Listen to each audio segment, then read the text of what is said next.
when I was young, in around the mid 90s, early to mid 90s, you didn't hear much about MMA. The only thing you'd really see is news reports on it. And then eventually the UFC VHS tapes at the time made it into the video stores where you could rent them and watch what UFC was all about. But one of my earliest memories of MMA was an appearance by UFC Hall of Famer Dan the Beast Severn on 2020 doing an interview with John Stossel, the same reporter that had that incident with Dr. David Schultz. And it's funny because it was kind of a negative piece on MMA.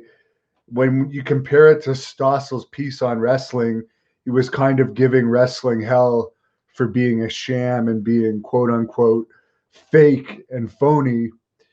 Yet he also had a problem with, at the time, many called it human cockfighting, but basically the real version of wrestling, UFC. So I remember Dan Severn being interviewed for that. So he was the first real MMA fighter I knew and knew something about. Then a couple years later, he wrestled on an independent event near my hometown. I went to see it, met him for the first time. Later on, he was involved in some independent work in Calgary where he managed me on a TV pilot type of show. And I talked to him quite a bit in those days. And then, not in those days, but on the days we were actually taping. And I remember what a down to earth, humble guy he was. Eventually, we used him in Great North Wrestling a bit. And I've seen him many times since, done many interviews. The reason why I'm reposting this interview with Dan Severn, it's actually my highest viewed MMA shoot interview on my The Hannibal TV channel. So my buddy redid the sound, fixed up the sound a little bit. So the sound on this channel is going to be a little bit better quality. I'm adding in this introduction. And coincidentally, earlier this week, I did a 2020 Skype interview with Dan Severn that I invite everyone to check out. It's posted right now at patreon.com/thehannibaltv. Great guy, very good role model, but he couldn't quite beat me in professional wrestling. We did have a pro wrestling match. It's posted in full on my The Hannibal TV YouTube channel, has over 50,000 hits, and I beat him 1, 2, 3. So you're a UFC Hall of Famer, but you couldn't quite cut it in the ring against Hannibal.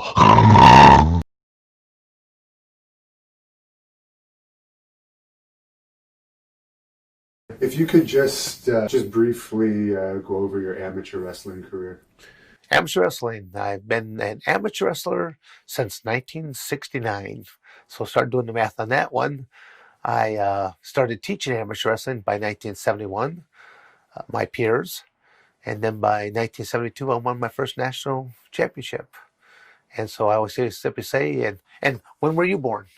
1982. So it just again, I just know that that I've been competing longer than most my opponents and their partners have been alive. It doesn't say to me it doesn't say anything really against me. If anything, it says something for me for a sheer fact that I've been out there for this multitude of decades, and I'm still, in my mind, I still have a goal of 9 more years of what I will be doing.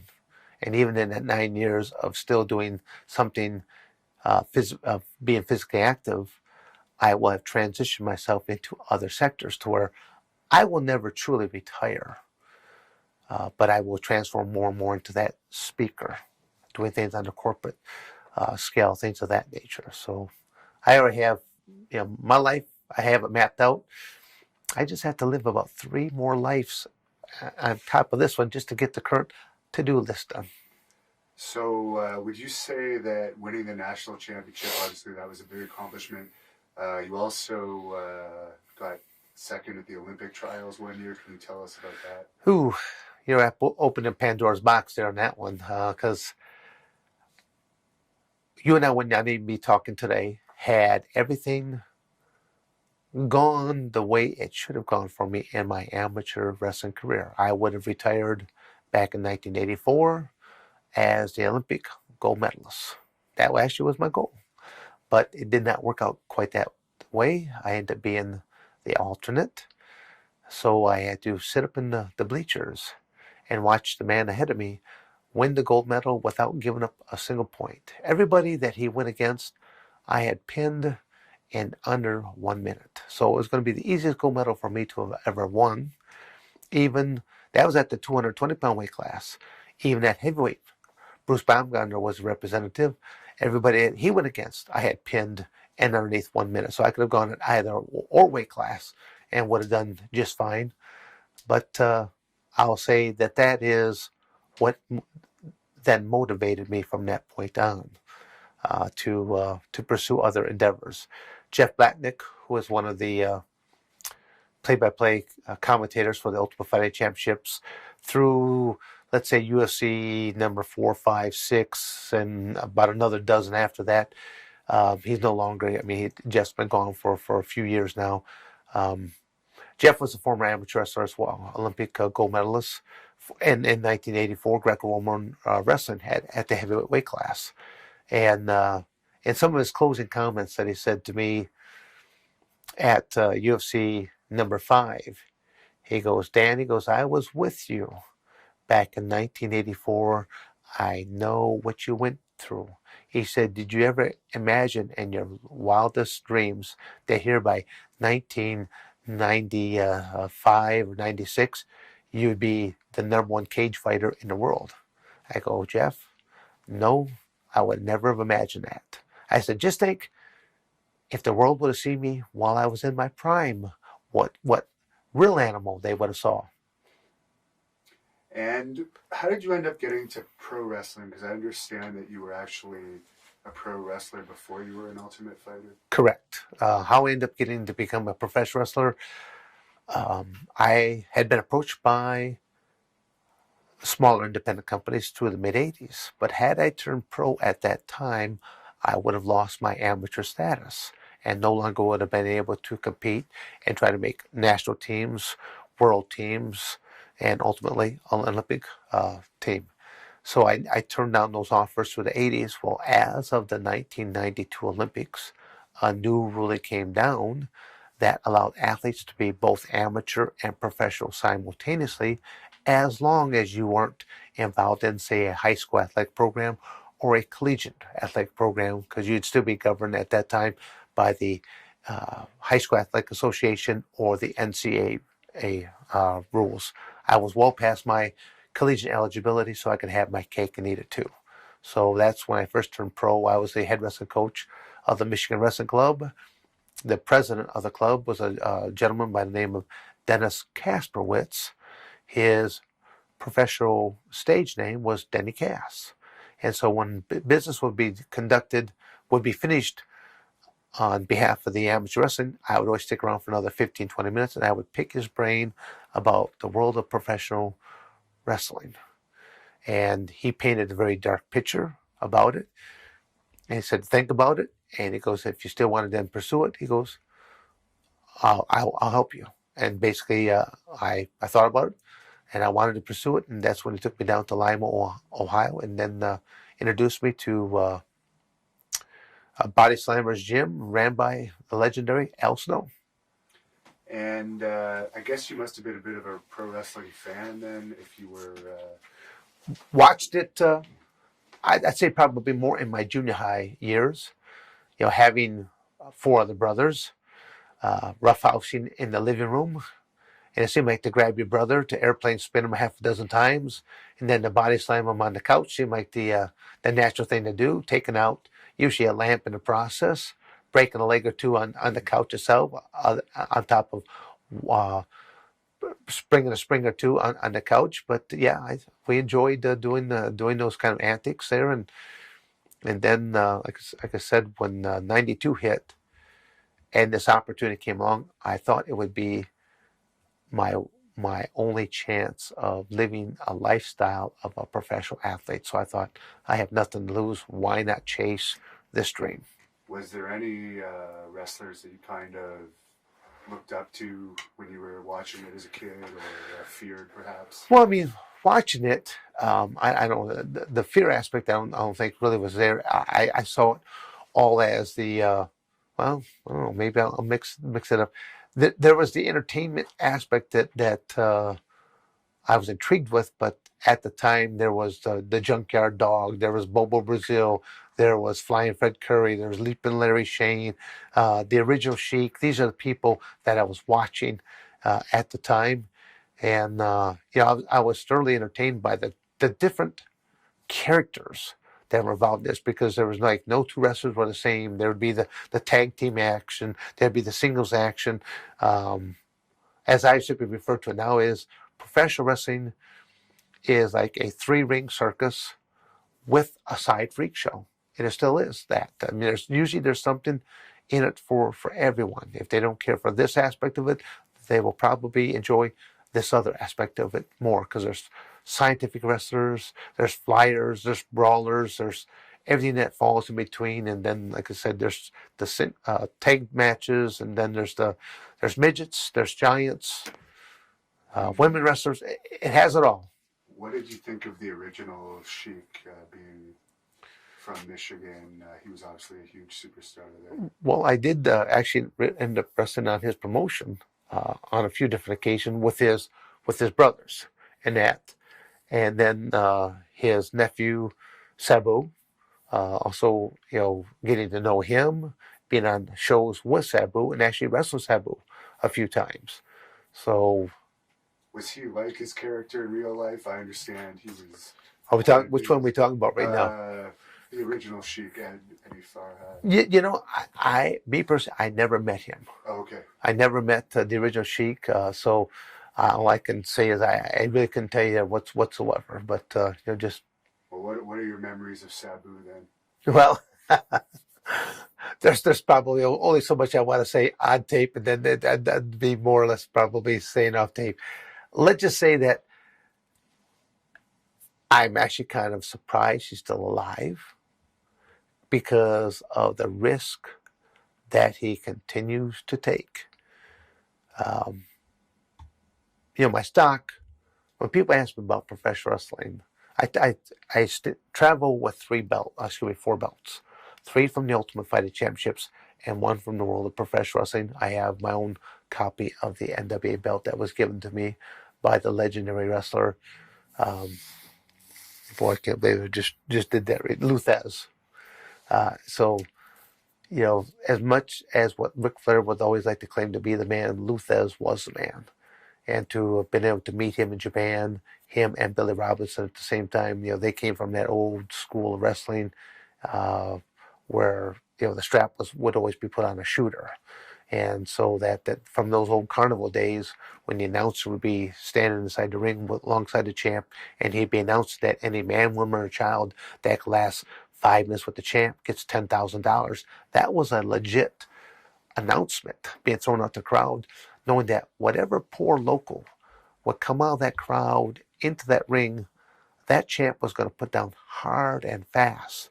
So now when Billy Bob goes back up into the ring, goes back up in the crowd, bloodied, battered, and bruised, the locals all thought it had to be real. Look what just happened to one of our own. And that was the premise of the old carnival days of how the industry was built. And then professionals could go on and could conduct business as usual. But what was Luthez like as a person to meet? I mean, a down-to-earth type of person. Just he very, again, that old school, shake your hand, look your eye to eye and stuff like that. The first time I guess I think probably the first comment he ever made to me was he was kind of just watching me because I was over in Japan, and I was working for this company called the UWFI, and I was just in the ring, and I was just kind of training with a couple of guys, and And the first thing he says, he goes, "I really like your mechanics and what you're doing out there." And I said, "Well," I said, "Sir," because I did not know who he was at the time. I go, "Well, sir, thank you." I said, "These are just mechanics I've learned through my career of amateur wrestling, and just how to utilize a man's body weight and momentum against him, and so on." And he just, he went on to, I became a great friend with Lou and with Billy Robinson, and they got a chance to just share a great deal of wealth of their knowledge with me as well. So I felt really privileged that they opened that door, which I don't think they probably did to very many people. And you mentioned you were trained in pro wrestling by Al Snow. Al Snow was, I'll say, one of my trainers. I mean, it was and a number of abundance of older wrestlers. I did not get a chance to train with Al all that long before actually having my very first professional wrestling match inside of a penitentiary, of all things. So the baby faces were booed and the heels were cheered. So it's definitely a reverse psychology all the way around.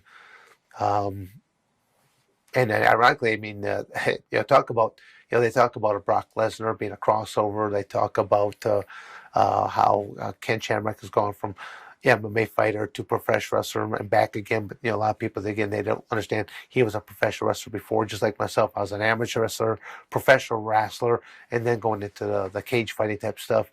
And now with Tito Ortiz, King Mo, Brock Lesnar, the list goes on of how many guys that have been that combination of amateur wrestler, mixed martial arts, professional wrestler, and even the Ultimate Fighting Championships. Dana White himself has used, like the WWE, as a business model because it works. And it has applied that to the Ultimate Fighting Championships. Scott Coker with Bellator. He has taken certain scripts right out of a professional wrestling manual and has used them inside there because they work. It's just hard to find athletes that have that capability of being able to do things in both worlds. So prior to your UFC career beginning, was there any highlights of your pro wrestling career that you remember? Let's see. Well, other than my very first match being inside of a prison, and just things that should have traditionally worked did not work, I really questioned what I was getting myself involved in before even doing it. I went down, with Dennis Dedicath. I went down with him to a couple shows, and I was watching all the dynamics. I was watching what was happening inside the locker room. I was watching the wrestlers in their preparation were going out to their matches, and I was watching the matches. But I think what I was watching more than anything was the crowd watching the matches, seeing how they got so evolved in particular matches. I really questioned what I was getting myself into, and I think almost every professional wrestler has to come to grips with certain beliefs in that before ever really pursuing that career. I think a great movie that depicts it is the movie The Wrestler, with Mickey Rourke was the star character of that. Paints it as a very dark aspect, and I think that is something that I think any aspiring professionals should watch that movie first, and then they're probably going to think to themselves, "Well, it's just in movies." No, I would say that applies to a vast majority of the professional wrestlers that get into it. I can't use that as a broad, sweeping stroke, but at the same token, yeah, it's an industry that I think it will shave some years off of your life, and I think it will reduce some of the quality of your life as well. And there's a story I was asked to ask you to tell from superstar Billy Graham about an encounter you had with him. Superstar Billy Graham. First time I met him, of course, he was a Man Mountain at that time out in Phoenix, Arizona. I was working for a weightlifting company by the name of Olympic Enterprises. I was the assistant wrestling coach for Arizona State University at that time. But with that whopping salary of $3,200 a year, I had to make my salary another way. So I actually worked a regular job at a manufacturing plant. And Billy Graham happened to come in that day. He knew the owner, and I don't know how long he was staying in Phoenix there for, but he wanted to get some pieces of equipment, and he wanted to have them delivered to his apartment. So one of the other employees there and myself, we delivered these couple pieces of equipment, and there happened to be this high-low lat machine that would not fit through the spare bedroom door. And so he asked one of the other guys that was with me, because go down to the manager's office and ask to borrow an axe. And then when he brought back the axe, Billy Graham proceeded to chop out this doorway so that this piece of equipment that could get in. And after he got tired, I chopped for a while. He's like, "Here, I need some help. You guys chop for a while." So we're thinking, here's a guy, he doesn't own this apartment, and here we are helping him chop this doorway out so this piece of equipment could fit in there. And did we oblige him? Yes, we did. So that was my first encounter ever of meeting Billy Graham, superstar. So you went from being a pro wrestler into the very first UFC. How did you hear about the first UFC? Well, I mean, again, to educate people, because people think that the UFC is on everywhere, but pay-per-views were not like that. In the beginning, they were only being shown in major metropolitan areas. So I was living in Coldwater, Michigan, a very rural area. Never heard of the Ultimate Fighting Championships. So a friend of mine out of Detroit happened to watch the first two. He recorded them on an old VHS tape, and he showed it to me, and says, "Hey, you got to think about doing this stuff." And I'm watching people get soccer kicked in the face, teeth are flying out. And I'm like, these are not exactly skills I possess. But he says, "Hey, look at this skinny little guy doing jiu-jitsu." Of course, he was referring to Hoist Gracie. And I'd never been exposed to jiu-jitsu at that point in time. But I thought, kind of looks like wrestling to me. And I figured if a man was close enough to throw down upon me, I either step back, get out of range, or I close the distance before he gets any real muster down to it. And that little premise right there has actually served me quite well over all of these years. So that's how I heard about it. I simply filled out an application, sent that on in. Nobody ever returned my phone call. I was told that they were receiving a couple hundred applications on a daily basis. So my stuff just got lost in the woodworks. So just a couple phone calls were made to the office to one of the owners, Art Davie. Art Davie and Jorge Gracie were the first two original owners of the Ultimate Fighting Championships. And I happened to be going out to Los Angeles on a professional wrestling card, wrestling Hawk of the Road Warriors. So Art Davie came out, watched me in my professional wrestling match, and then he conducted his personal interview afterwards. And the very first thing he ever said to me was, "You do realize what we do is real, don't you?" I don't know what he was trying to insinuate about professional wrestling, because I always tell people, when they see those four belts, I'll say they all recognize UFC. And then they'll see the NWA belt, and they'll say, "Well, what is that?" And I said, that stands for National Wrestling Alliance.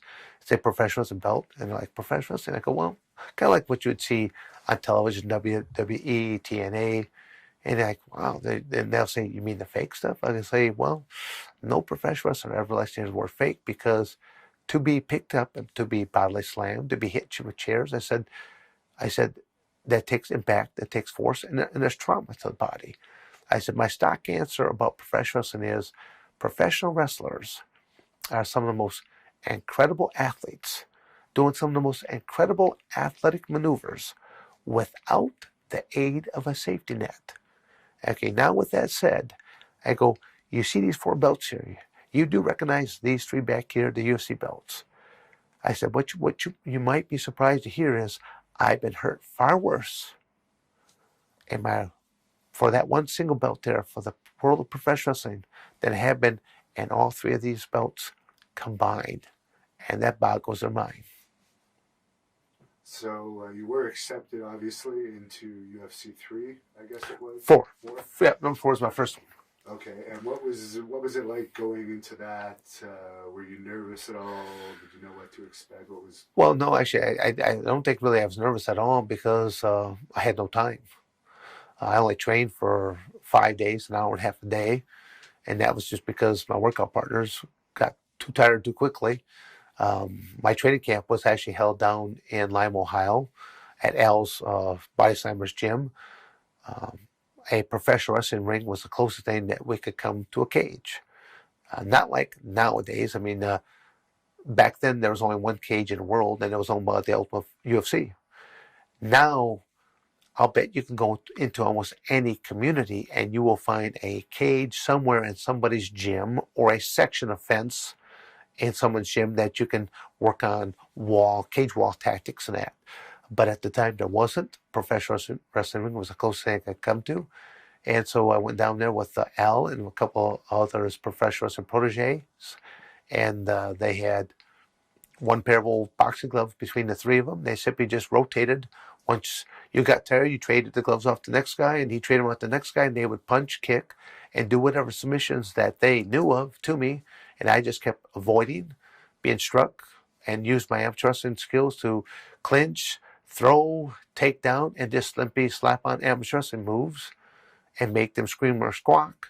And that was my training camp. And people say, well, what does amateur wrestling moves do for you? Well, what a lot of people don't realize is in the world of amateur wrestling, you are learning principles of leverage. But what does that leverage equal? It equals pain. You're not out there tickling somebody to roll them on the back, to pin them. You are imposing your will. You're using mechanical leverage. You're putting them into pain. That's the only way that you're going to be able to put them on the back and actually pin them. Okay, so, and how did that first event go for you? Well, I mean, for someone that put in such a little effort in their preparation, I think I made my mark quite well. My very first match ever, going against Anthony Macias, no one had ever seen another man pick up a man and basically launch him, utterly launch him, and that was with the belly back suplexes that I did to him a couple in a row. Now, what they'll never know about this, had I pulled off the very first move, was going to be a belly to belly, but because Anthony Macias, his body, he was like covered in baby oil. And again, that's a rule now that has been put in place. At the time, it was carte blanche then. My arms slipped from his waist and went all the way up to his armpits. When I threw the first one, I landed on my own back and shoulders and stuff like this, where had I been able to grip down nice and low, would have launched him, the front of his face would have hit and not the back. And that would have been a very devastating impact had I pulled off that. And what were exactly the rules going into UFC 4? Well, it was very, very minimal. You only had 2 rules to abide by, and that was no biting, no eye gouging, no weight classes, no time period, bare-knuckled action, and they had the 8-man tournament. You had to face and defeat 3 opponents in the same 2-hour pay-per-view that still runs to this day. But most people are familiar with the terms mixed martial arts. Mixed martial arts, that phrase really has only truly been coined since about the middle 2000s. And mixed martial arts has approximately 37 rules that pertain to it, whereas unlike the NHB or that no holds barred era only had 2. And what was the prize money like in those days? Tournament winner walked away with $50,000. So a far cry short of what the guys walk away with today. But at the same token, I can't complain. I made the most money at the time. But talk to what a football player made 20 years ago. What did a basketball player? What did a hockey player make 20 years ago, it differs from yesteryear to what athletes are making today because of better endorsement deals, better sponsorship deals, things of that nature. So it's just a different world altogether. So I can't complain. And did you think that this would be a sport of the future when you first participated in it? I knew it had quite the attraction. How do I equate it? Kind of like an accident. When you're driving down, why does everyone slow down to leer over at the accident?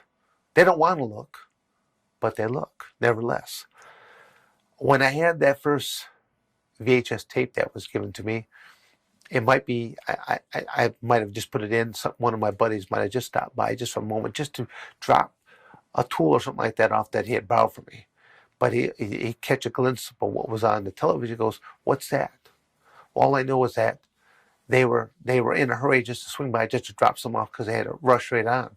Well, an hour later, they're still on my couch yelling and screaming at the television set. So I kept thinking, again, I'm watching them more than I'm watching what the content is on television. I kept thinking, well, I already knew that people are drawn by violence. I don't know why, but they are. It's quite the attraction where people gather just to watch whether it be pugilistic or just a good old fashioned ass kicking. I mean, just or something else to fall somewhere in between the two. But people are attracted by violence, and I simply am thinking, you got two men inside of a cage, and there's only two rules. How much more plainer can it get than that? And I'm guessing there was no steroid testing in those days. Nada. There would be a lot of the guys that during that time period would have been interesting to have seen if a test could have been taken retrospect now to see how many guys could have passed. And I believe Royce Gracie even failed the drug test. As match against Matt Hughes, he failed that one. So when you faced Royce Gracie, would he have been drug tested for that match? Oh, no. I mean, at that point in time, no. It's the that type of testing, again, I think really only came about somewhere in that middle 2000s. Going back again, they're just for the history lesson, the three different ownerships of the Ultimate Fighting Championships: Roy Gracie, Art Davie. First ownership, they sold it to Bob Meyerowitz of the Semaphore Entertainment Group out of New York. And then Bob Meyerowitz probably owned it at the worst time, because that's when you had Senator John McCain that was rallying all the different other senators, athletic commissioners, politicians, and legislators to do away with this barbaric sport. It's this human cockfighting. It was referred to as a lot of different things. And poor Bob owned it at the worst time, and actually it went out to Las Vegas to plead to the athletic commission and find out what changes could be made so that it would become a more susceptible sport. And again, what you had to look at is all these boxing commissions were headed up by boxing people. And so even when this new kid on the block is coming, it was a threat to the boxing industry. So a lot of things took place that I probably were unethical. Probably still continue to take place in different parts of the country, different parts of the world, because of the threat that mixed martial arts has to the boxing world. And it's really it is its own separate entity. There are still box events, just like there are kickbox events, just like there are wrestling events. It's just that in this arena of mixed martial arts, it's just that opportunity of throwing all of it together. Myself, I would have never pursued a boxing career, a kickboxing, or a Muay Thai career because I did not possess those skills. But knowing that I can use my amateur wrestling background, I felt secure in that aspect, because a man's got to be within arms or legs reach in order to kick or strike me. And I kept thinking, I'm pretty good about moving back or moving in to either circumvent or to clinch them before they're able to do anything. And that's even if you go back in time and were to look at the very first Ultimate Fighting Championships, it looked like the Wild Wild West because you did have so many different people from different industries of athletic backgrounds that were one-dimensional. And I throw myself in that same category. You might have had just a boxer going up against a karate guy, or a jiu-jitsu practitioner going against, say, a savant, or a sumo that went up against a boxer. I mean, just it was style versus style. And because the question that usually comes up time and time again is, when did the sport first evolve? I said, and I always tell people, as of UFC #1.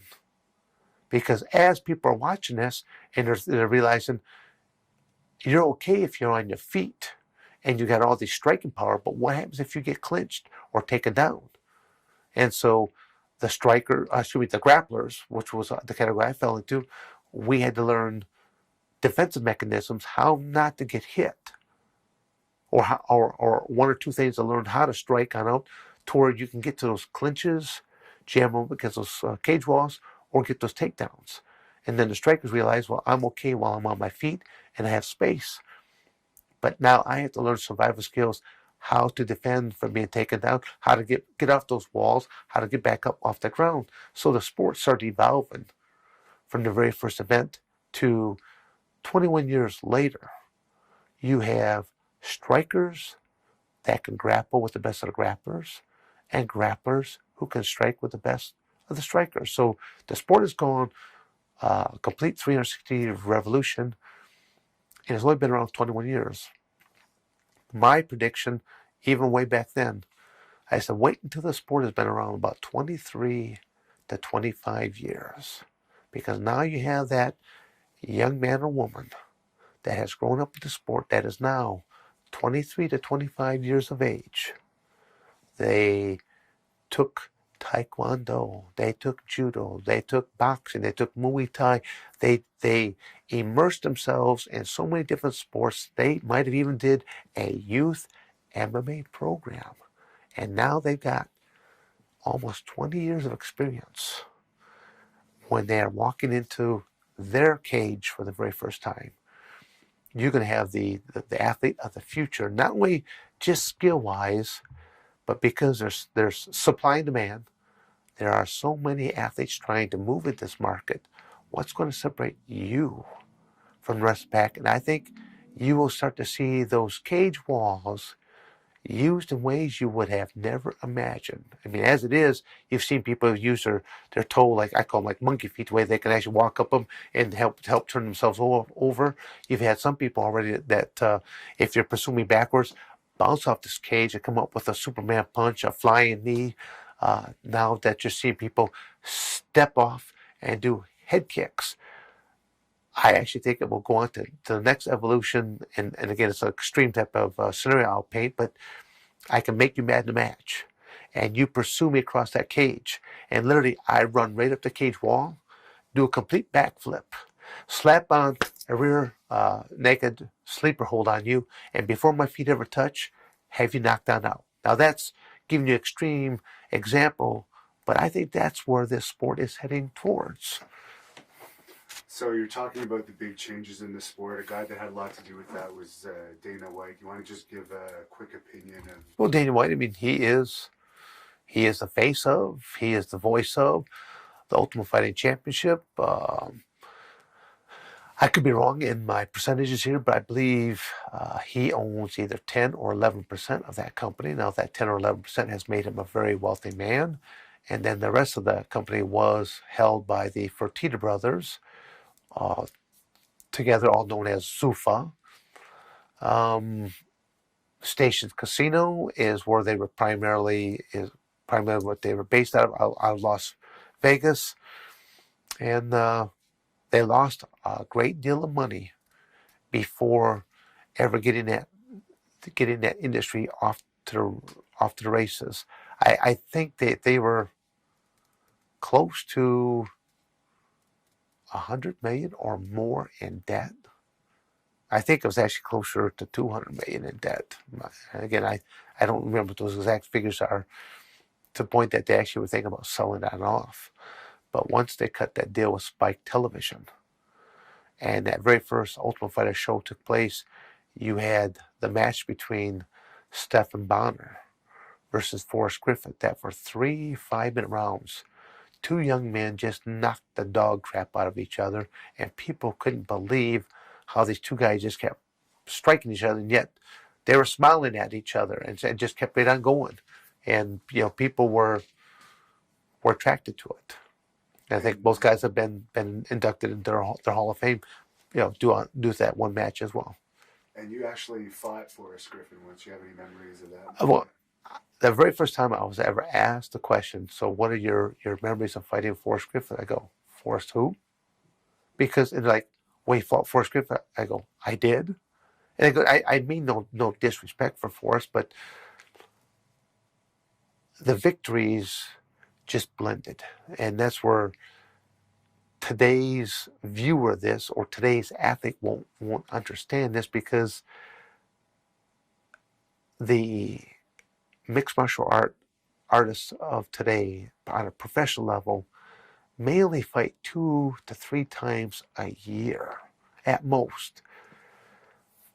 I was fighting sometimes 3 and 4 times a month. So to recall one guy, no.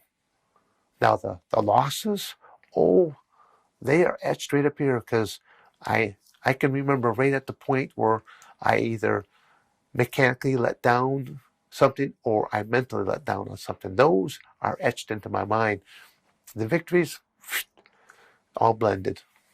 And I've heard you say before that your record isn't even accurate, because when you were first starting out, a lot of those matches were not even counted. All of these watchdog websites, the Sure Dogs, the Full Contact Fighters, any of them that actually follow the sport and say, this is what your record is, they did not exist until 2, 3, 4 years after the fact. And all they ever did was view one company, the Ultimate Fighting Championships. When No Holds Barred broke, person after person would hand me a card or hand me a pager. Most people watch this, they don't even know what a pager is now. Pagers, I guess you have to go to the Smithsonian Institute to see what a pager is now. It's a little electronic device, beep, beep, beep, has a phone number. Go to the pay phone. Oh, that's right, we don't have pay phones anymore either. You call the number, and basically there'll be a ticket waiting for you at an airport. Get on an airplane, you fly to a destination. People will be there to pick you up. They will take you yet to another destination, where there will be food and festivities, and you will be provided entertainment tonight because you'll be fighting another man. Now, one of the events that I did turn down was taking place just across the border to Mexico. And as I told you before, the Ultimate Fighting Championships at this time period, No Holds Barred had the 2 rules. While this company wanted to be badder than even the Ultimate Fighting Championships, they wanted no rules whatsoever. And you could wear cowboy boots and wear Levi jeans into the ring. Now, the ring was going to be a cockfighting pit. They were going to start with roosters, progress to dogs, and main event with human beings, all spilling blood in the same ring. I turned that one down. It was awful good money, but I kept thinking, even if I should win. Did that end up happening?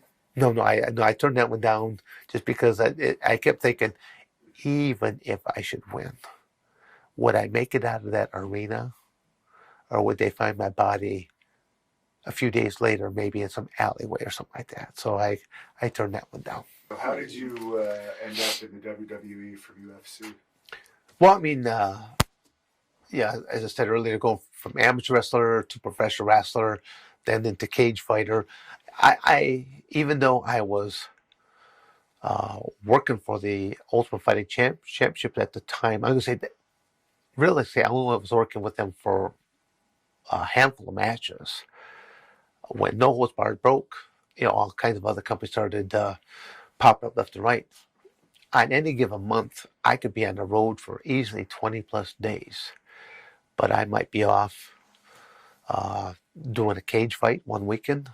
Well, I might be doing a professional wrestling match the following weekend.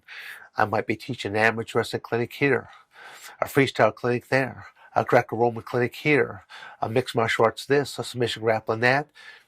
I've been doing law enforcement training since 94, corrections since 95, and since that time I've added stuff for Border Patrol, Air Marshal, and military. And those are things that I think are really cool, that I've been able to utilize my skill of teaching and understanding body mechanics to where it has transitioned me into all kinds of other sectors. To me, it's just all teaching and understanding things. But WWE was the first group that well, actually no, WCW was the first group that caught wind of me and brought me in, and then the WWF brought me into there, and then I went back twice to talk with that the WCW brought me in, talk with Bischoff and that, and then I'd say that WWF and I were in negotiation for almost a year. They were in negotiation with both Ken Shamrock and I, but Ken went to work almost 1 year before me. He more or less said, for X amount of dollars, I'm yours. And I simply said that I wasn't going to put all my eggs into one basket. I wanted to be non-exclusive. And as far as I know, I am still the only athlete to ever be non-exclusive to them. Even in Brock Lesnar, he's not working for any other professional wrestling company. He's only working for one company, where at the time that I was working for the Ultimate Fighting Championship and any other cage fighting company that was going to book me. But then I was working for the NWA, National Wrestling Alliance, and there were 30 some odd different promoter and promotions there alone I was working for. So when I tell people, yeah, I'd be on the road for 20 plus days a month, and there would be days when I woke up simply to look at my planner and they had to figure out, where am I at and what is my function today? Am I a professional wrestler? Am I a cage fighter? Let's put on my law enforcement training uniform. Do I have to go and teach amateur wrestling this? Because each one has a different type of dynamic. So when people ask me all the time that they meet you years later, hey Dan, do you remember me? I simply look at him, smile, and go, nope. Now, if you're like a cyclop, I'd remember that. Or if you had maybe your ear torn off or something like that, I'd remember that. But everyone else, they all just blend into the woodwork.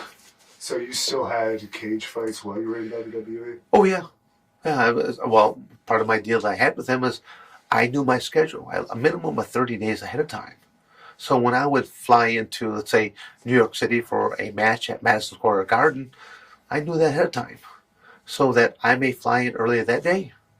I might go do a seminar at one location, go back over to Madison Square Garden, do my match, and then later that night, go and do an appearance at a sports bar, to where my 24 hours is gone, but I pulled down 3 paychecks, not one.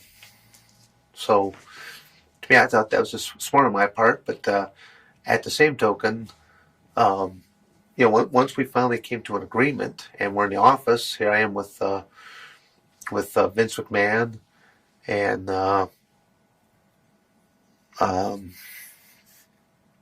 drawing a blanket right now. I can't believe I just... No.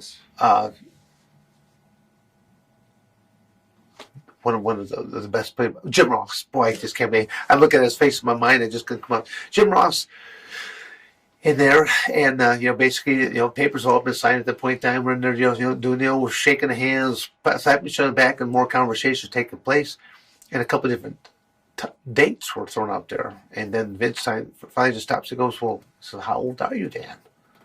And I think I was 48 at the time. And he looks back over to Jim Ross. He says, "Well, Jim, who's our oldest rookie ever?" Jim didn't hesitate. Just goes, "Dan." But I did not look my age, nor did I act my age. I don't know if that's a good thing or a bad thing, but yeah, I've kind of been a breaker of barriers. Just the cage fighting world alone. Back in 1994, to be just before my first UFC ever going into, I was just prior to turning 37 years of age. Who would start a cage fighting career at 37? No one would start that. They would have retired from that. But that's when opportunity presented itself. And I only ever planned on doing one. Because in my mind, I thought, well, on paper, it should kind of go like this. But what happens in the classroom, what happens for real, are two different things. And so the first one went just fine. Then I said, okay, I'll do the next one. Then I went into the first year, the 5th year, the 10th year, to basically, I had just about a 20-year career in this industry. And, I always looked at it. It wasn't a career move for me. It was just a well-paying hobby because the money was not there. I always tell people, I signed a contract, and you've already heard the rules were 2. Nobody, no eye gouging. 8-man tournament. Have to face defeat 3 men in the course of the night. I would sign this contract, and in small print at the bottom, it would simply state in black and white, in the event of your accidental death. Let's see. I don't bite you, and I don't stick my fingers in your eyes. I think I can come up with a lot of other ways to take your life without ever violating those 2 rules. And my guarantee, my financial guarantee to step into that cage was $1,000. Now, I like to think that my carcass is worth more than $1,000. And after watching the first couple, I thought, well, worst case scenario, if things are going kind of bad for me, I can do the same, call it a tap out. And I figured that for $1,000, it's not worth me jeopardizing my health and my life. And I actually have tapped out in a few matches. So it's kind of interesting. Like I said, times have changed. I'm just ahead of my time at that time period. So with wrestling, what were your overall dealings like with Vince McMahon himself? Did you have much contact with him? Well, I mean, I'd say quite a bit there into the beginning, into the intermediate stages. I think what Vince appreciated about me is the fact that I was like that old school wrestler he had dealt with at one time, where your word and your handshake should mean something. And I actually believe right now, if I made a phone call to the WWE, I do believe he would take my phone call. Just because I'm not going to waste his time. I used to have some of my guys that say, you think you could get us backstage passes? I go, yeah, but why would I ever ask for such a lowly type of a request? That's called a favor. And if I ask someone for a favor, I owe that person. I will never ask such a lowly favor like that. I would rather know that if I could maybe get you into a dark match or something like that, that would actually further your career, I'd be more interested into that because that's actually going to do something. Go buy a ticket otherwise. Yeah. So you never had any negative dealings with him? No, I mean, I won't say that either. I mean, it was, there came a point in time, again, this was not really with Vince dealing with me. He had one of his road agents. Actually, I go to 2 different stories here. If you can remind me about the Jim Cornette story, but the aspect I'm talking about right now is when we, I guess, started to part ways was as a professional wrestler, you usually go through the evolution of characters.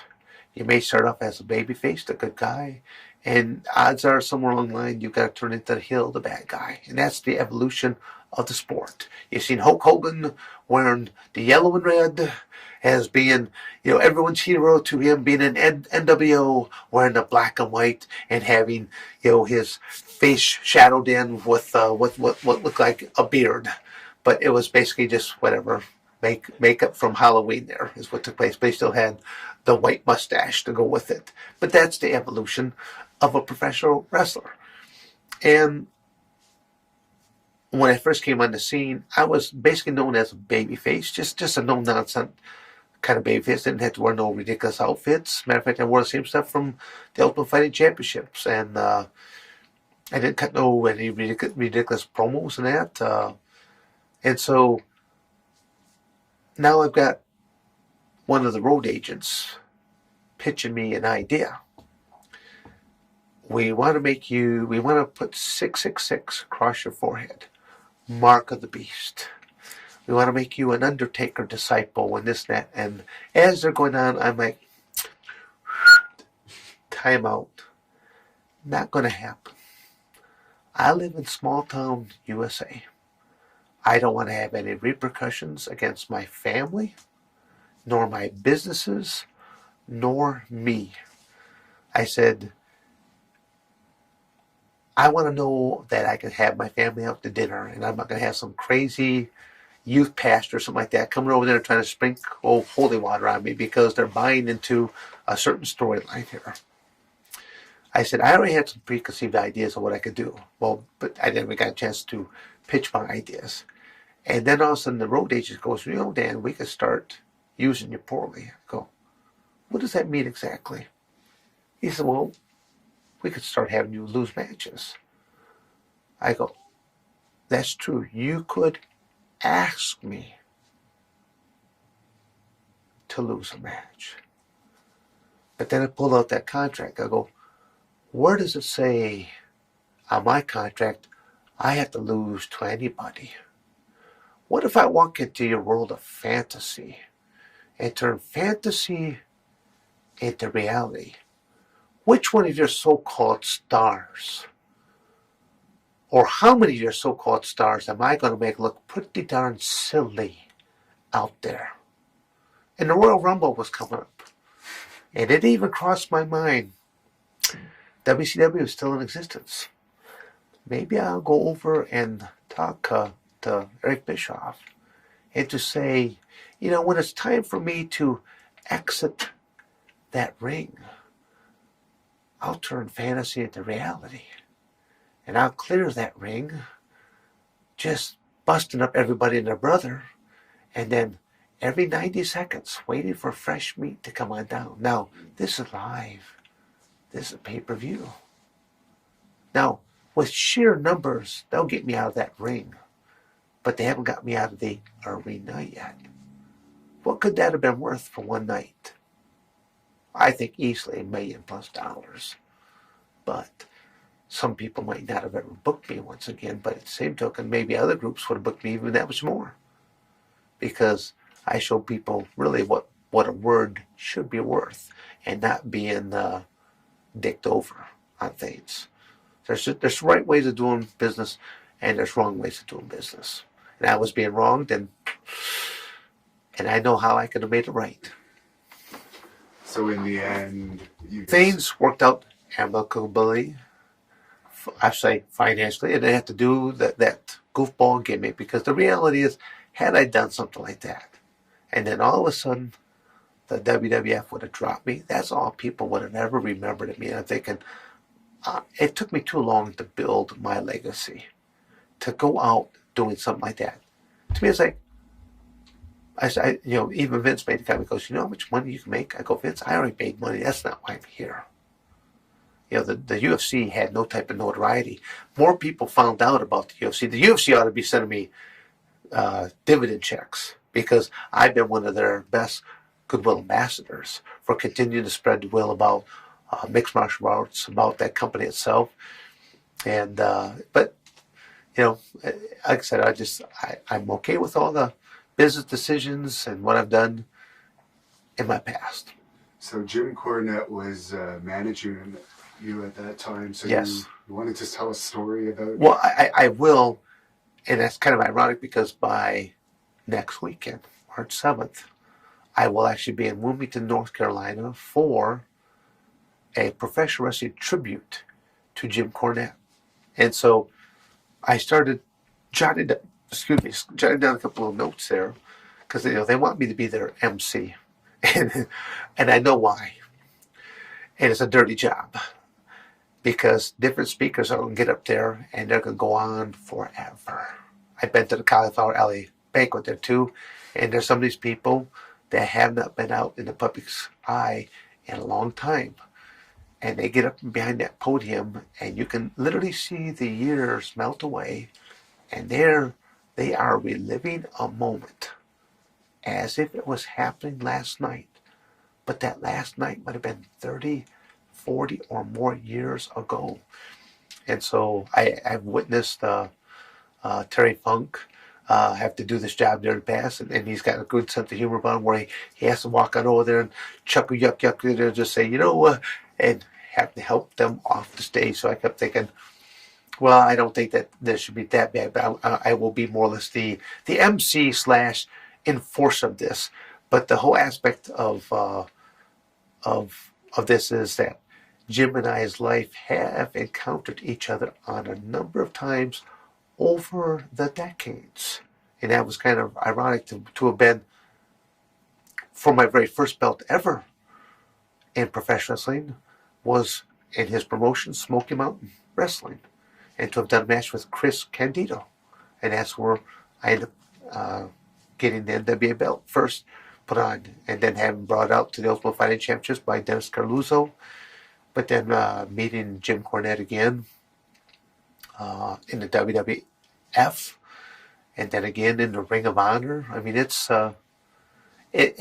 there's some great stories that come on into it. I guess the last one I'll say on this is that being in the WWF, I can't use some of the language that Jim says here right now, but he was so frustrated. He came.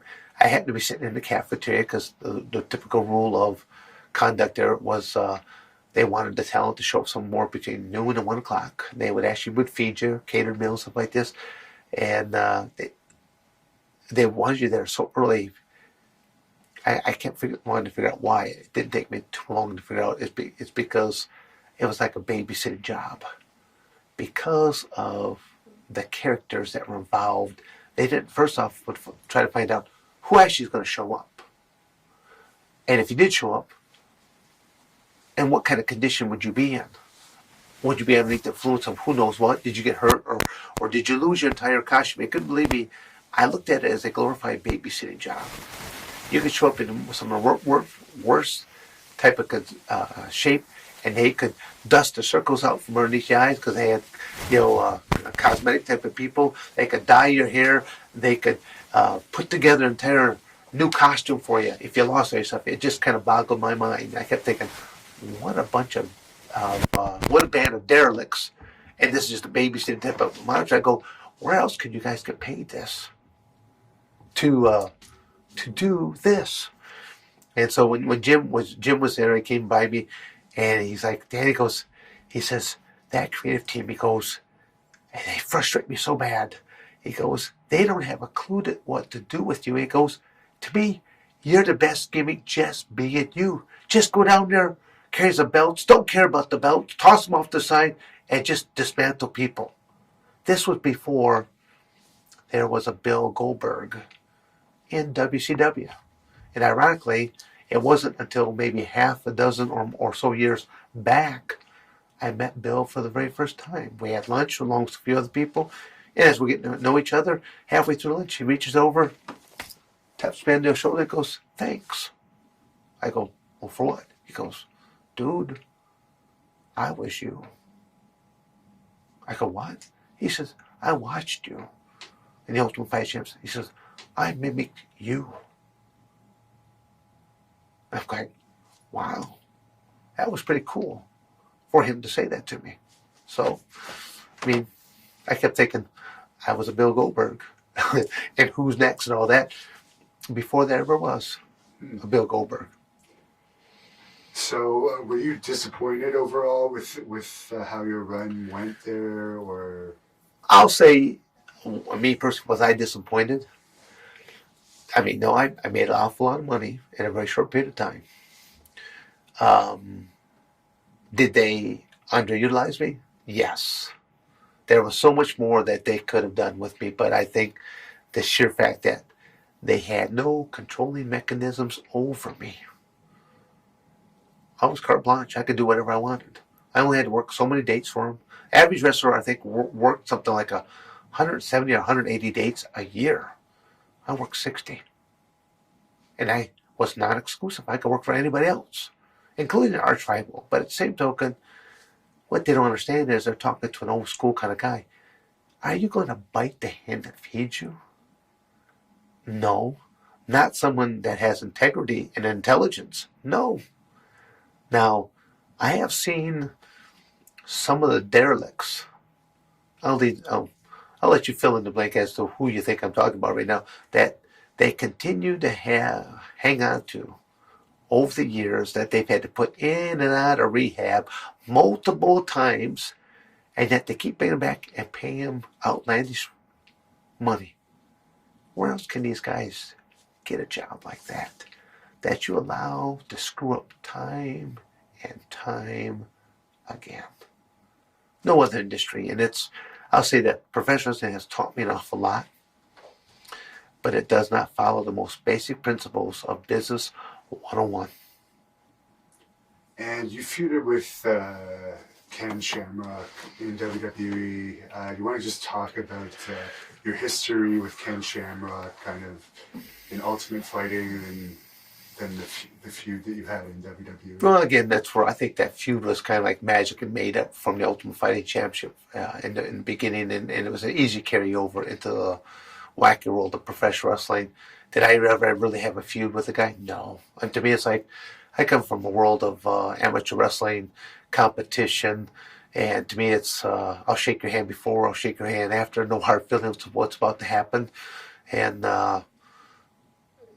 it's just I think things got kind of escalated in different aspects, or other people kind of fan codes when they seen opportunities, but. I just look at there really is no rivalry, even though we've had 2 matches. He won one, I won one. So going into WWF to do the rubber match or to work on an angle was an easy storyline to work with, but it never materialized. Also, Steve Blackman was in the same mix, right along with Owen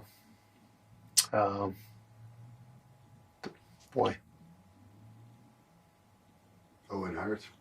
I kept on saying the Blue Blazer, but Owen Hart. Were you there that night? No, I was not there that night. I mean, because that was one of the dates that I didn't have to be there on that particular night. But I found out. I was getting emails and stuff like that were coming in, and then within 24 hours, 48 hours afterwards, I'm doing interviews about that. And they're asking you questions about this, that, and the whole 9 yards. I'm thinking, I wasn't there. I can't tell you any information. I said, from all I found out is it's a real tragedy of what happened, and one of 3 people actually really know what happened, because I guess there was a total of 3 people up in the scaffolding. Owen Hart was one of those 3, so there's only 2 people left that actually probably know what really went down in that. Did you enjoy working with him? I did. Getting to know Owen. At first, I heard different things, just from different people. But but just to me, it's like I never go by hearsay. I like to see what people actually what materializes. He's a character. Kind of a dry sense of humor. He liked to kind of just pull little pranks upon people, things of that nature. I enjoyed being. There was a couple times that we were tag team partners, and I really enjoyed doing that against, Blackman and Kent. So, to me, I could really see a sense of humor and how sometimes he had a hard time keeping that straight face, because he was enjoying so much being that character. Whenever the crowd would start to boo, I swear when the crowd would start to boo him, he loved it the most at that point in time. And when they were doing those angles of getting the one comedian come out dressed like him. The young man had the big nose and stuff like this, and doing saying the same lines and challenging him.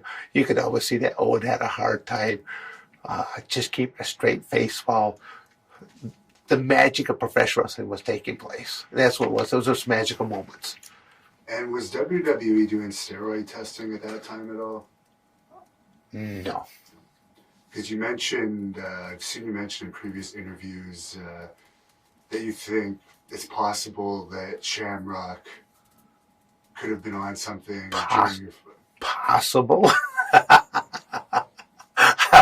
Or he's not laughing about that. I mean, just, there's no possibility whatsoever. I mean, I've been involved in athletics my entire life. I know what a man and a woman can build naturally, and I know what they can build unnaturally. If you just look at the world of bodybuilding, you look at natural bodybuilders and you look at professional level bodybuilders. These natural bodybuilders look like 98-pound weaklings compared to these professional level bodybuilders. If you ever want to see Freakosauruses, the first weekend of March, every single year, you have the Arnold Schwarzenegger Classic. I have been there so many times over the years. I'm actually always behind the booth as one of the attractions to bring in, that bring people up to yours. After being there the first time, I kept thinking, I'm really not sure who the Freakosauruses are. I've been behind the booth and people are gazing at you, but then I'm seeing these people walk by and they've got arms like they came off of a gorilla. They've got legs that look like they're the hindquarters of a horse. And I'm talking about the women. I'm not even talking about the men yet. And you get these women that they look at you, and all of a sudden out of this feminine person, you have this, how's it going voice. I'm thinking, I'm looking for an Adam's apple or something like this here now at this point in time. It's hard to believe. You can smell the testosterone in the air. So you would have liked to have had the third match with Shamrock under current testing. I made a comment at one point in time. This was, I'll say, somewhere towards that middle 90s, towards the latter part of the 90s. A lot of people, the email era was really coming on out. And some of the so-called great fighters were making these big claims of fame that I can beat you and I can beat this person. And to me, I just simply put out an email that simply said, put up or shut up. Take $5,000 of each of your own money. Put it in the kitty. Let the UFC put out the biggest prize they've ever done. And winner take all situation. And I said, the only request I have is on the day of competition, all athletes must be tested. And those that test positive not be allowed to compete. Don Fry was the only man with balls to simply say, you would win undefeated, Dan. You would never break a sweat. And I take more respect from someone that will simply just flat out admit to it. It's people, and don't get me wrong, steroids are in all sports. Find me an NFL football player that isn't on steroids. Again, I just say that as a broad stroke, but that might touch on a lot of people. But I'd still like to meet that guy. And what do you think of Brock Lesnar's MMA career that he had, and also do you think he's going to return for another match in the UFC? I think that Brock Lesnar should just count his lucky stars. He has been given opportunities that did he deserve? Nope. Count your lucky stars. And me personally, outside looking in, better stay with your professional wrestling. It'll be a lot easier on your body. How do you think you in your prime would do against Brock Lesnar when he was in his prime? Well, I would have gone up against anybody in my prime. The UFC, people were blown away with what I did at the time I did it. And as far as I was concerned, I was already 10 years past my prime already. So if people were so blown away, I go, that was called Dan Severn residue. You should have seen me from 1984 to 1986. I ruled the world. But as I said earlier, I would have retired in 84 had things gone the way they should have gone.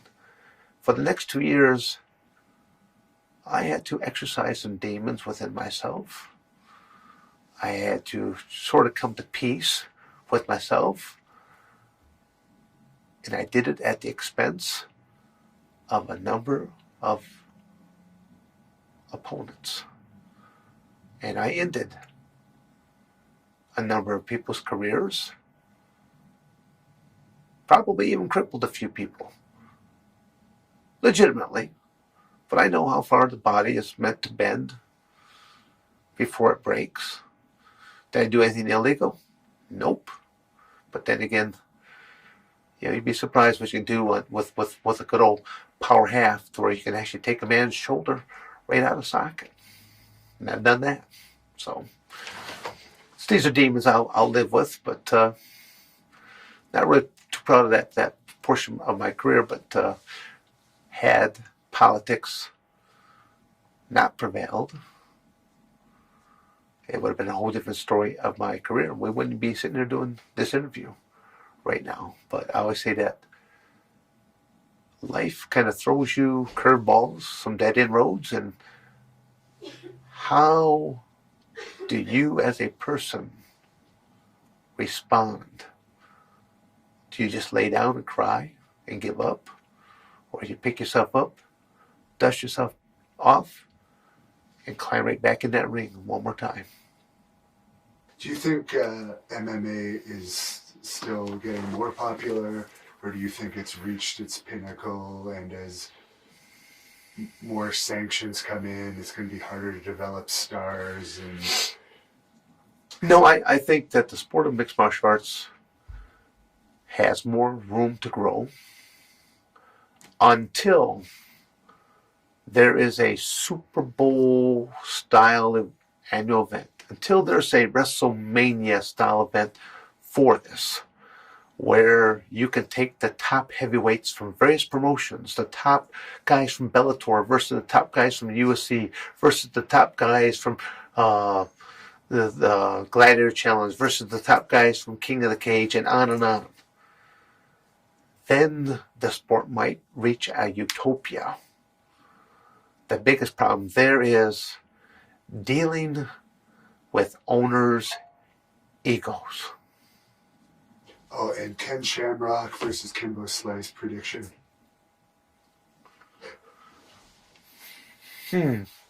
I would almost buy a ticket to watch that one. Almost.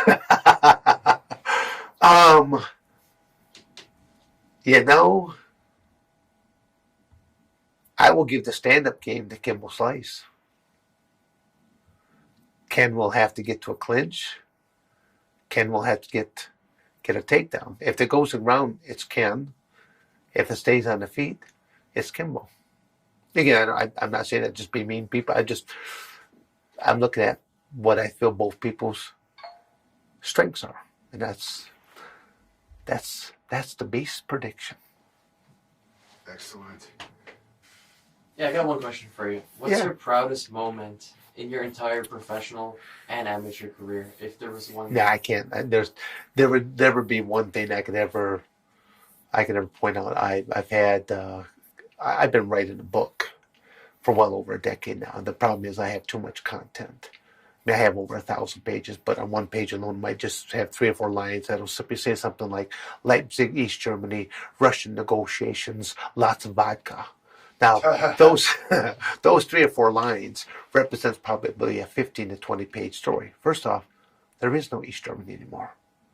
There used to be. There used to be an East and West. I was there in East Germany 3 different times for competition's sake, and to see the Iron Curtain and the Berlin Wall, and to understand, speaking to people, the mentality of being caged in, not caged out, but to be caged in, a whole different type of mentality. So it's been, I'll just say, moments in time is what was really what I can come up. I've had different moments in time in my amateur wrestling career, much like in my professional wrestling career, much like in my cage fighting career, and just in life in general. Actually, I have one more question, just because I have a few minutes left on here. Okay, so you're known as a tough guy, obviously, being a professional wrestler. I'm known as the Beast, believe it or not, and I'm thinking I didn't make up my ring name. It was actually bestowed upon me by the legendary football player Jim Brown. I wear glasses. I mean, Jim Brown, the NFL Hall of Fame, looked upon as one of the most punishing running backs in the history of the game. Now, in my opinion, he was He retired at a young age. That took 3 other men an additional decade of playing time just to beat his record. And Jim Brown didn't run around people, he ran over people. So again, just puts him into a little bit different category. So he was one of the play-by-play commentators for, I don't know, half a dozen of their events. And I wore glasses for distance. And he even admitted, like he said, well, first time I met you there, Dan, he goes, I didn't think very much of you because he goes, you're pretty meek, mild manner. He says, but then you climb into this cage. He says, it reminds me of Clark Kent / Superman, how you go from meek, mild manner to dun-dun-dun, how you turn this on. He goes, how do you do that? I'm thinking Jim Brown is asking me a question like this. I got kind of giddy like a little schoolgirl there because, I watched him when I was in high school and when he was in the NFL. So, but in his closing comments from UFC 4 to UFC 5, he said, when Dan Severn first came on the scene, he was so technical, so clinical. He was just a wrestler. But now he's so aggressive. He's punching. He's doing that. He's doing this. He goes, he's like an animal. He's like a beast. And that's Dan Severn. Endorsed by Jim Brown. But if anyone knows me, knows what a positive person I am. And the beast has a lot of negative connotations. So the word "the" stands for Dan Severn. I'm a teacher, humanitarian, and I'm an educator. And my message to young people is beast. To believe in yourself, to educate yourself, to adjust your everyday attitude, to study hard, and then to teach others. So the beast is a double-edged sword. So you never got 666 on your forehead, but you ended up as the beast anyways. Exactly. Trust me, you'd be surprised how many times I've been invited to so many different churches. And I'm thinking, isn't this kind of coincidental that the beast is in the house? And I even had one match where I went up against a youth pastor, and it was simply dubbed The Priest versus the Beast.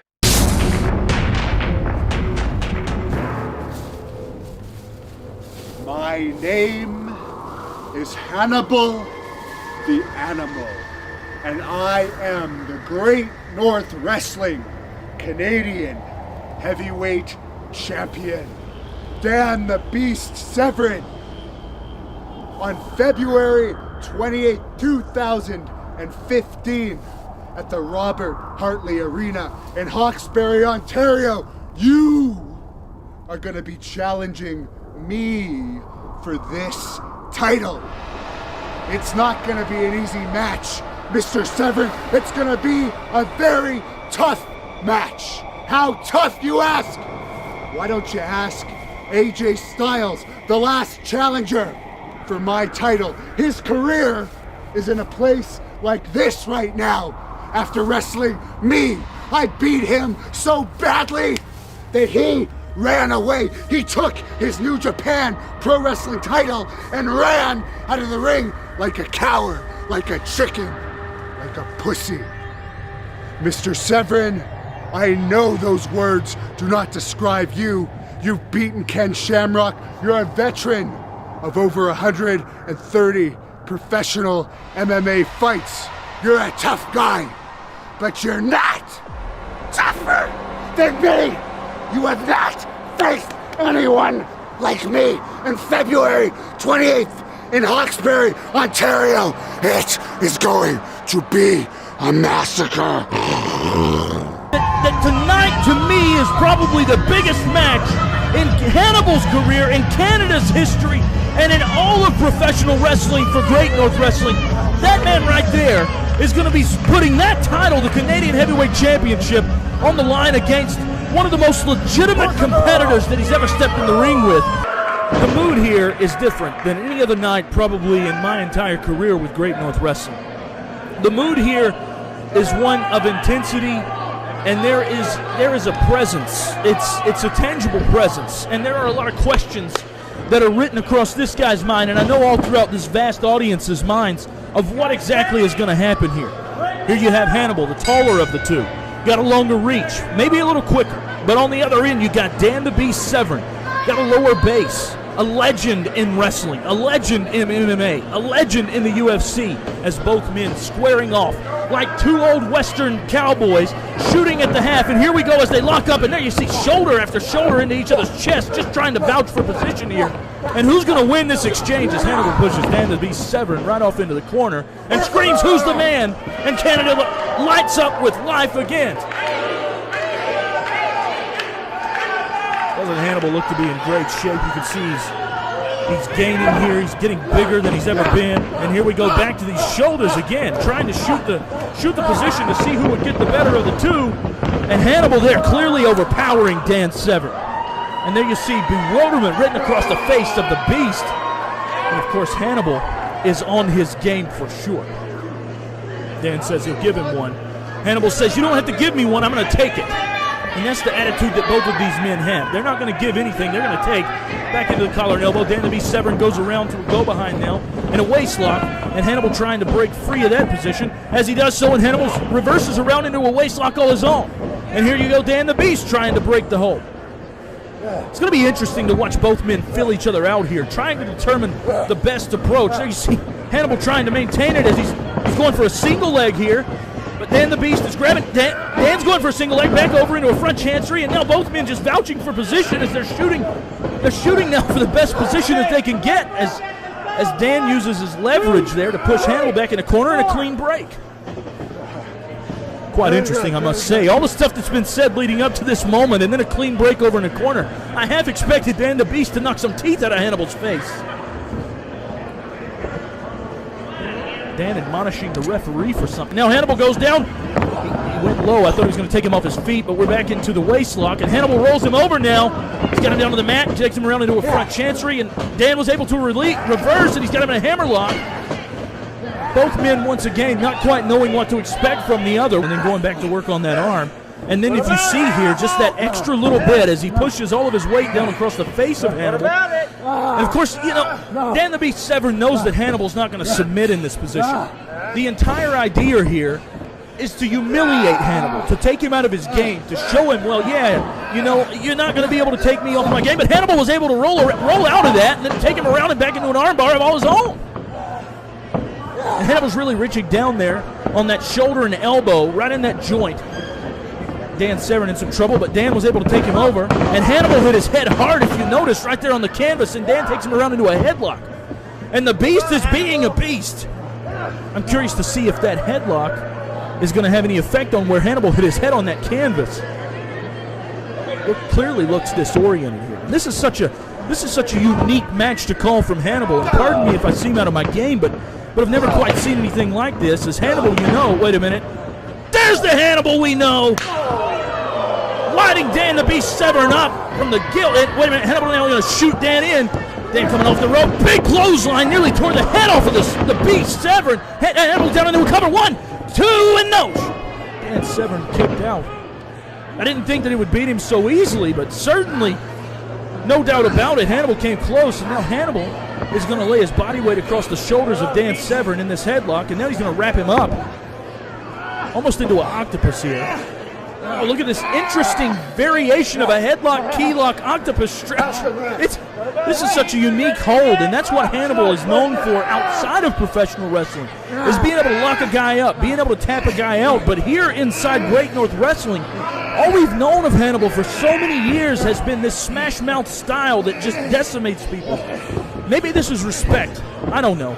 But what are we going to do? Dan Severn there with a version of the stunner. That wasn't on the head, it was on the shoulder, and Hannibal might be in trouble too. Kicked out. But what's so interesting is the pace here. We always note that Hannibal is high octane, he's high impact, he's always on top of the guy continually.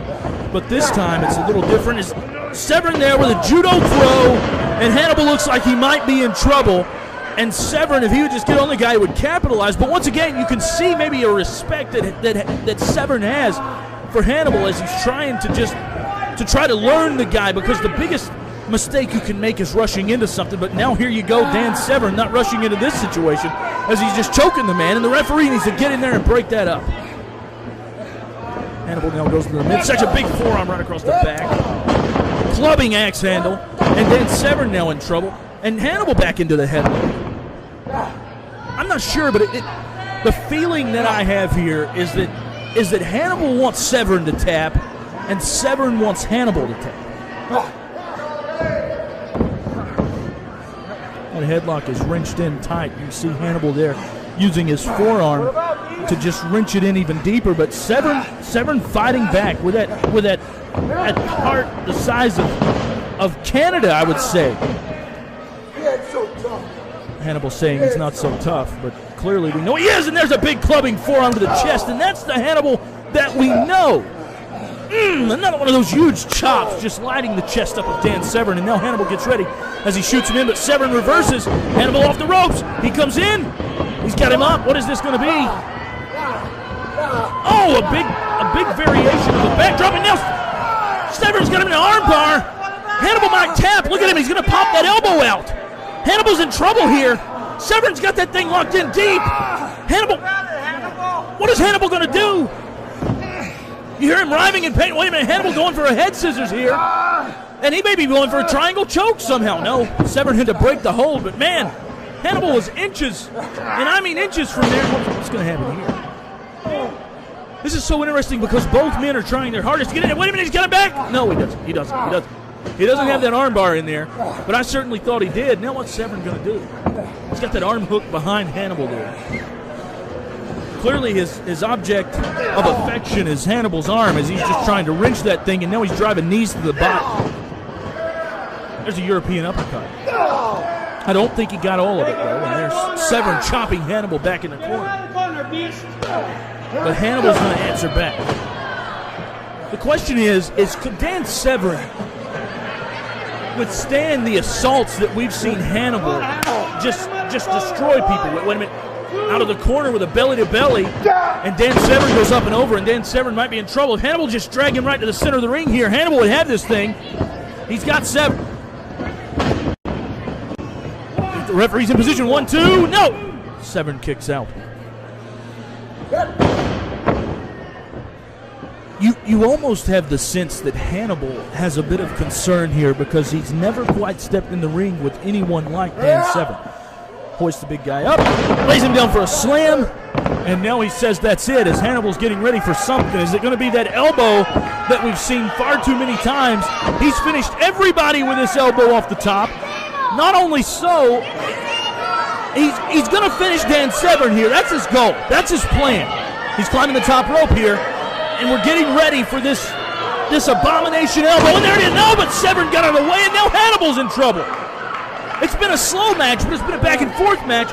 It's been a testing match. It's been a trying match. And now here's Severn on the offense as he's laying forearms across the back of Hannibal.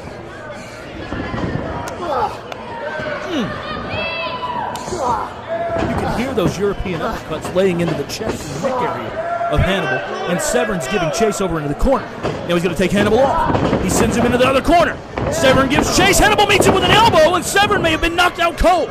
Did you see how Hannibal just came out with that elbow and caught Severn right in the ear, and Severn may be in trouble. Wait a minute. Hannibal says, let's get rid of this piece of trash, and just tosses Severn out like he's a rag doll. There you see Severn, the pain written across his face, and he's in trouble. Hannibal in the ring, showboating, but there he came. He came right out real quick and gave a big boot right to the back of the head of Severn. Big forearms again out there, and this audience is getting a close-up view of what Hannibal's capable of. Wait a minute. Takes him back into the guardrail. Big forearm to the chest.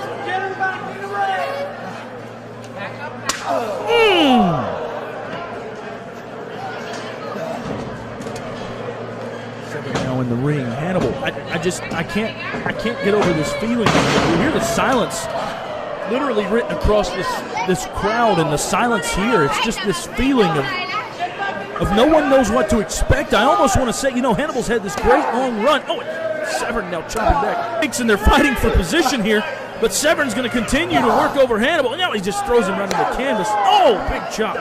Oh, big forearm. And what is Severn going to do here? Hannibal now whips him in. Hannibal rolls into the corner and drove him right through the corner and right through one of the people out there. I mean, he went right through the rail. Hannibal's in trouble here. The referee needs to get out there and check on him, or maybe we need to get somebody out here to help him. And Dan Severn just launched him right through those railings. Wait a minute. Hannibal going after a chair. And what's going to happen here? Come here, I dare you. And Dan Severn's heading the other direction. And now Dan Severn has a chair all his own. Wait a minute. They're trying to battle chairs here. And Hannibal, the more powerful of the two, battling with Severn over who's going to jockey for position in this gladiatorial war with these chairs. And Severn says he's had enough of it as he went back into the ring. And here we go back, and they're locking again. This time it broke up, and there they go again. And they're going back and forth with these darn chairs. Somebody could get hurt in there. Those legs could put it on an eye, penetrate the flesh. I don't know what's going to happen here, but both of these men just wielding chairs like they're swords. And here they continue to go at it. I mean, I've never seen anything quite like this from Dan Severn, much less Hannibal. Wait a minute, Hannibal's got him back in the corner now. There goes the chairs. And another, but Hannibal answers back and goes to the midsection. Wait a minute! Hannibal's got Severn hooked! Hannibal's got him hooked! And that was it! That was the apocalyptic nightmare! No. He didn't. Hannibal says he's going to punish him. And there is the answer to everyone's question. We've seen such an uncharacteristic Hannibal all night long, and all of a sudden, he's going to change the rules, and he's going to bring the equalizer into the ring, and there it is. And this is the Hannibal that we know. He's got Severn hooked. He's going to German him through the table. He's going to German. No. Dan Severn was able to put on the brakes, and he's trying again. Severn hooks the leg on the outside, but Hannibal keeps trying. Severn keeps battling. Breaking that grip there. Wait a minute. Severn goes behind. He's got him in a rear. Wait a minute. Hannibal. Severn. Oh, my God. I can't even get my words out, but Dan Severn just put Hannibal through the table, and it looked like the back of Hannibal's head went straight through. Ladies and gentlemen, we got a new Canadian heavyweight champion here. The referee's in position 1-2. No, Hannibal kicked out. I can't believe what I'm seeing. How did Hannibal get up from that? And Dan Severn's going to signal it's over with. Hannibal hit him with the apocalyptic nightmare earlier. Had the opportunity to pin him, but wouldn't. And then Severn comes back and Germans Hannibal right through the table, and Hannibal's head went right through the darn thing. Wait a minute. Severn's got him hooked here. Oh! Hannibal just got knees into the forehead of Dan Severn, and then when trying to land, it looked like he inadvertently kicked the referee right to the side of the head, and Dan Severn goes down like a lump of potatoes. I can't even get my words right tonight. This is so crazy. But the referee is out cold. Hannibal hit him right in the... Wait a minute, there's a reserve, and Hannibal maintains the title.